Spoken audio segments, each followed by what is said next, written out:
સત્યની સાથે જનતાનો અવાજ।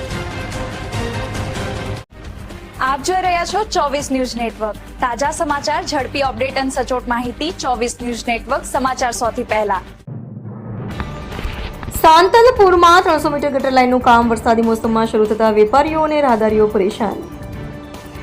સાંતલપુરમાં ચોમાસાની સિઝનમાં જ્યાં માર્ગો સુરક્ષિત રાખવાની જરૂર હોય ત્યાં નેશનલ હાઈવે ઓથોરિટી દ્વારા સાંતલપુર ગામમાં સર્વિસ રોડની બાજુમાં આવેલી ગટર લાઇનનું રિપેરિંગ કામ શરૂ કરાતા સ્થાનિકોમાં ભારે અસંતોષ જોવા મળી રહ્યો છે।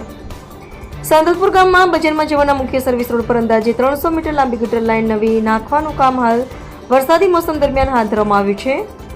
પરિણામે રસ્તો સાંકડો બન્યો છે। વાહન ચાલકો અને રાહદારીઓને ભારે હાલાકી ભોગવવી પડી રહી છે। સ્થાનિકોનો સવાલ છે કે આવું કામ ચોમાસા પહેલા કેમ પૂર્ણ કરવામાં આવ્યું નહીં। વરસાદી મોસમમાં ખોદકામથી કાદવ, ટ્રાફિકની સમસ્યા અને અકસ્માતનો ભય વધી ગયો છે। વેપારીઓનું પણ કહેવું છે કે બજારમાં આવતા ગ્રાહકોને મુશ્કેલી પડતા વેપાર પર અસર થઈ રહી છે। સ્થાનિકોમાં માંગ ઉઠી છે કે NHAI તાત્કાલિક કામ ઝડપથી પૂર્ણ કરે, સુરક્ષાના પૂરતા પગલાં ભરે અને વરસાદી મોસમમાં લોકોને વધુ મુશ્કેલી ન પડે તેની જવાબદારી નિભાવે।